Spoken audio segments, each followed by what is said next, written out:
안녕하세요. 절대값TV의 명품 PD 한PD입니다. 자, 주택담보대출 금리를 상단이 6%대로 내려갔다고 그래요.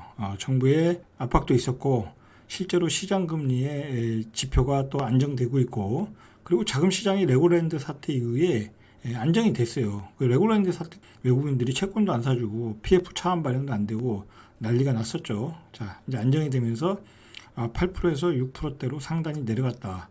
자, 이렇게 보면은 이제 금리가 내려가는 거 아니냐, 그렇게 하실 수 있어요. 근데 실제로 그렇지 않다라는 이야기를 오늘 해드리겠어요. 실제로 알맹이가 없는 그냥 숫자 누름이다라는 거예요. 더구나 문제가 되는 것은 뭐냐면, 주택담보대출 금리는 내려가지는 않고 서민들이 이용하는 정기예금금리가 내려갔다. 자, 은행들이 한 5%대 정기예금 금리가 얼마 전에 있었잖아요. 자, 그걸 3%대로 내렸고 3.9 정도로 내렸고, 자, 그리고 저축은행 같은 경우는 6%대로 갔잖아요.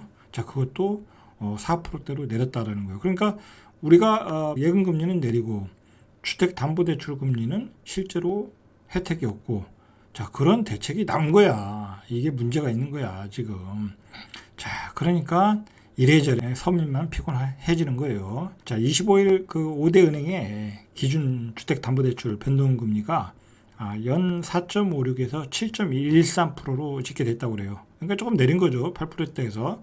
그래서 다음 달 되면 한 6%대가 된다고 그래요. 국민은행 같은 경우는 26일부터 대출 금리를 내린다고 그래요. 그래서 주담대 금리를 신규 코픽스 기준금리로 기준으로 해서 최대 1.5포인트 내려 1.05포인트 내려, 신잔해 코픽스 기준금리도 0.7포인트 하향 조정하고, 실제로 이게 혜택을 보는 거는 그나마 전세 대출 금리가 조금 내린다.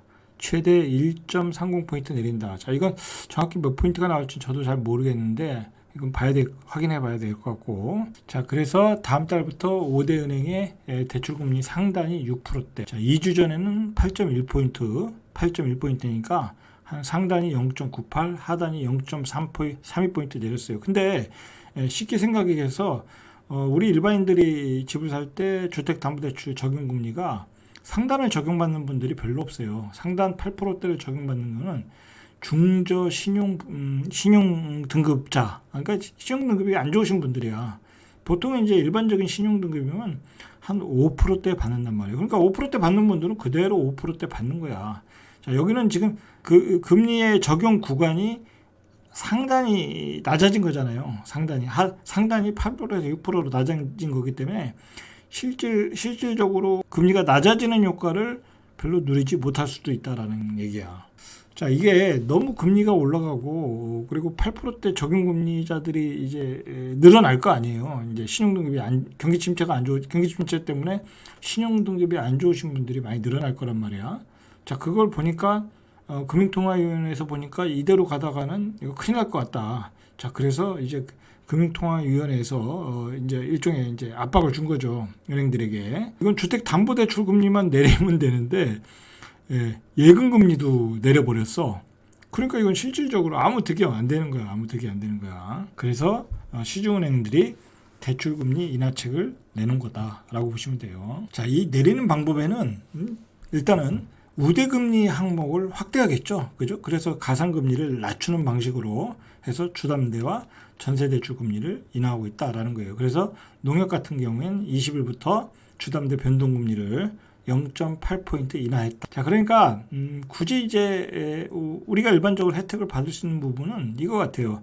우대금리 항목을 확대했다. 자, 그래서 0.8포인트 인하했다. 그 부분에서 우리가 조금 혜택을 받지 않을까라고 볼 수 있어요. 왜냐하면 이 우대금리를 확대를 해주면 일반 사람들도 다 적용받을 수 있으니까, 물론 이제 적용을 받냐 안 받느냐에 따라 이 금리가 인하되냐 안 되냐가 결정되겠지만, 케이스 바이 케이스가 되겠죠, 이거는. 자, 그리고 실제로 그 지표들이 하락세예요. 은행권 대출 변동금리의 지표로 쓰이는 코픽스죠. 코픽스 자금 조달 비용 지수가 11개월 만에 하락 전환. 은행협회가 15일 공시한 지난해 12월 코픽스에 따르면 신규 취급액 기준 코픽스가 4.29, 전월 대비 0.05포인트 하락했다. 그러면서 4대 시중은행의 1년 만기 정기 예금금리도 이제 3%대 연 3.68에서 3.95. 여러분들이 은행에 가서 정기 예금을 하면 최고 잘 받아야 3.95포인트다라는 거예요. 자, 그러니까 여러분들이 예금을 넣으면 3.95니까 주택담보대출금리는 5%는 돼야 될 거 아니에요. 그죠? 근데 5%는 여러분들이 지금까지 받던 금리야. 대출금리야. 자, 그리고 주담대 고정금리의 기준이 되는 어떤 금융채, 5년물짜리가 있고 1년물짜리가 있는데, 자, 이 채권금리도 하락을 하고 있다라는 거예요. 전체적으로 이제 자금시장이 안정이 되어 가고 있다라는 거예요. 그래서 5년물 금리가 4.37에서 4.1, 그 다음에 1년물 금리는 4.0에서 3.7로 내려갔다라는 거예요. 자, 이 채권 시장, 금리 시장을 안정시키기 위해서 전면 규제 완화하고 둔춘주공을 살려준 거예요, 결국은. 자, 어쨌든 그리고 지금 주식 시장도 계속 급등을 하고 있잖아요. 그러면 이제 외국인의 돈들이 막 들어오잖아요. 환율도 안정됐고, 그러니까 자금 시장이 안정이 된 거야. 그런 전체적으로 자금 시장이 안정이 되니까 이런 채권 금리도 안정이 되고, 코픽스 기준금리도 완화되고, 자, 그러면서 금리가 안정된 거예요, 사실은. 그러나 실질적으로 우리가 혜택을 보는 건 별로 없다. 오히려 예금금리만 깎였다라고 보시면 돼요. 자, 그리고 주담대 혼합형과 신용대출의 지표금리가 은행채 5년물과 1년물이죠. 은행채가 은행에서 조달하는 금리잖아요.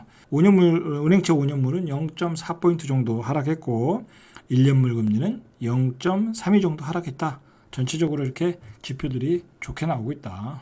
5대 은행 대표 정기예금 상품 금리가 모두 3%대고, 저축은행의 12개월 만기 기준 1년짜리 정기예금 금리도 4.97.